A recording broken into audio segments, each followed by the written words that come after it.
In less than 2 minutes, Ukraine launched a strike that would echo for months. In the Black Sea's pre-dawn darkness, Ukrainian forces targeted a high-value Russian convoy. The mission was audacious, hinging on perfect timing and technological edge. The goal: cripple a key supply line for Russia's drone warfare. Failure would have meant catastrophic losses and a blow to morale. This was more than an attack. It was a statement of Ukraine's evolving military strategy. Headlines captured the speed and ferocity. Ukraine sinks Russian Corvette in daring sea drone attack. But behind the headlines were months of planning, intelligence gathering, secret drone training, and relentless wargaming.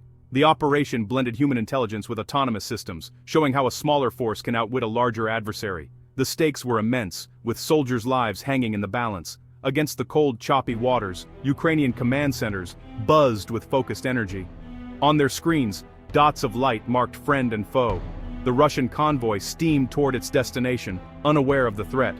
Ukraine's unmanned sea drones, the tip of the spear, moved into position. Operators, guiding them from afar, knew every command could change the war's course. The operation was codenamed Gambit 78, for the 78-second window when Russian defenses would be most vulnerable. Everything had to happen in that sliver of time: distraction, assault, and final strike. It was a high-wire act. One mistake could unravel the plan. But for Ukraine, calculated risks are now a necessity. This was their boldest gambit yet, aiming to reshape the battlefield at sea and on land. The world was about to witness a new kind of naval warfare. The countdown had begun.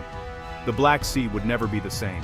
The real target wasn't a warship. It was the Angara, a civilian cargo vessel. On paper, it was just another merchant ship, but Ukrainian intelligence knew better. The Angara was a ghost ship, a vital link in Russia's drone supply chain. Its holds carried enough advanced components to assemble 200 deadly drones. These drones had terrorized Ukrainian cities for months. Stopping the Angara was a national security imperative.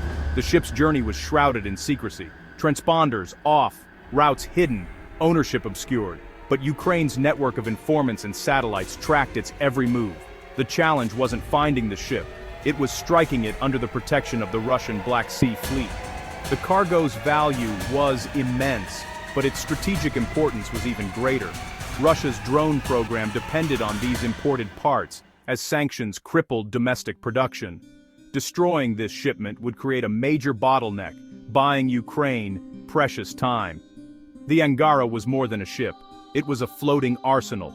Its destruction would save lives and force Russia to rethink its supply chain. The stakes were clear. This was a battle for the future of the war. Ukraine had to act before the Angara reached its destination. Moscow knew the Angara's value and surrounded it with a floating fortress. At the center, the Corvette Askold, bristling with Kaliber missiles and advanced air defenses. 2 patrol boats flanked the convoy, their guns ready for any threat. Air cover from Crimea stood by, completing the Iron Ring.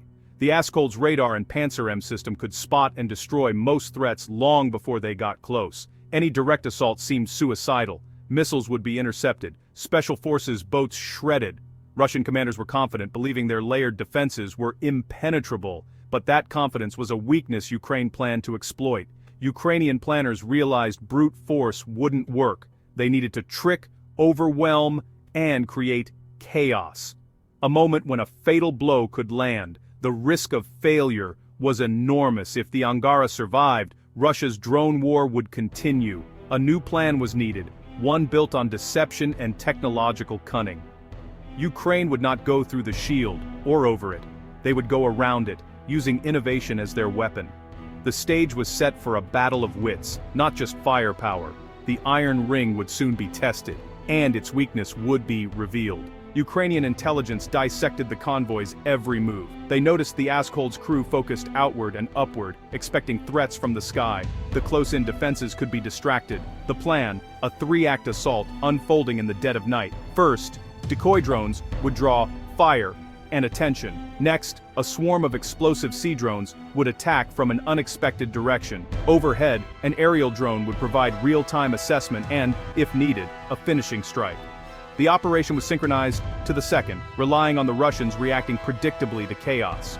The goal overwhelmed human operators with too many threats at once. In the confusion, the real attack would strike. The 78-second window was the key. between initial detection and coordinated defense. It was a huge gamble, requiring flawless coordination and experimental tech. But the reward justified the risk, a chance to cripple Russia's drone war with a single blow. The plan was approved. Assets moved into position. The countdown to chaos began. Just after 3 a.m., the operation began. 2 unarmed sea drones, repurposed as decoys, sped toward the convoy from the north. Their engines roared, zigzagging to draw attention. Russian patrol boats reacted, spotlights and machine guns blazing. The Askold's captain likely felt in control as his outer screen engaged the threat. The decoys weaved, prolonging the engagement and pulling patrol boats out of formation. This was psychological warfare, convincing the Russians the attack was coming from the north. While the gunners focused on the decoys, the real threat approached from the south. The sound of gunfire masked the hum of the true attack force. The decoys were expendable, their sacrifice buying precious seconds.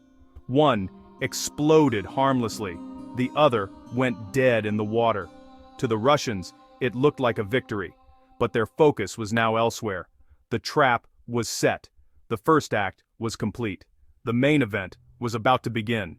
The real attack was moments away. As Russian gunners reloaded, the real threat emerged from the south. 10 Sea-Baby drones packed with explosives raced in low and fast. Their low profile and quiet motors made them nearly invisible until it was too late. The first 3 drones targeted the patrol boats, catching them off guard. Explosions tore through the escorts, leaving them burning or disabled. The path to the high-value targets was now open. The remaining drones accelerated toward the Askold and Angara. The Askold's defenses, designed for air threats, struggled to track the low, fast-moving drones. Cannons fired wildly, but the swarm was too close and too numerous. Chaos erupted, formation shattered, command structure breaking down. Ukrainian operators watched as their plan unfolded with precision. The drones navigated through defensive fire, making final course corrections. The 78-second window of vulnerability was wide open. The Russian convoy was overwhelmed. The decisive moment had arrived. The final phase was ruthless and efficient. 4 drones targeted the Askold, aiming to sink the Corvette. 3 others went for the Angara, intent on igniting its deadly cargo. Explosions ripped through the Askold, engine room, stern, bridge, missile tubes, sending it sinking fast. The Angara was breached, then struck again near its cargo hold. A 3rd drone detonated deep inside, triggering a massive secondary explosion. The night sky lit up as the Angara's cargo ignited. The entire sequence, from first strike to final explosion, lasted just 78 seconds. High above, a Bayraktar TB2 drone recorded everything, confirming the destruction. The Askold slipped beneath the waves. The Angara burned, crippled. The gambit had paid off. Ukraine's boldest operation was a complete success. The strike devastated Russia's Black Sea fleet. The loss of the Askold was a humiliating blow, exposing vulnerabilities in their defenses. More crucially, the Angara's destruction severed a vital supply line for Russia's drone war. Hundreds of drone components were lost, irreplaceable under sanctions. For weeks, Russia's drone attacks on Ukraine would slow, giving air defenses time to recover. On the front lines, Ukrainian troops felt the difference: fewer drone strikes, smoother logistics, and new opportunities for counteroffensives. The 78-second operation had ripple effects far beyond the sea. For Ukraine, it was a massive morale boost and proof of their innovative edge. The operation showcased the power of homegrown sea drones and targeted strikes on logistics. Across Ukraine, Gambit 78 became a symbol of resistance. The message to Moscow was clear: nowhere is safe. The Black Sea's balance of power had shifted.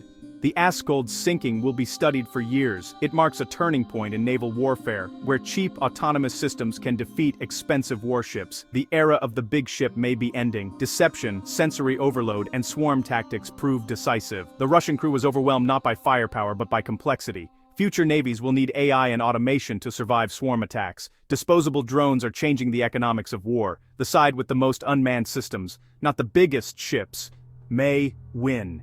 Gambit 78 leaves more questions than answers. The rules have changed. The sea is now a battle space of algorithms and audacity. The future of naval warfare has arrived.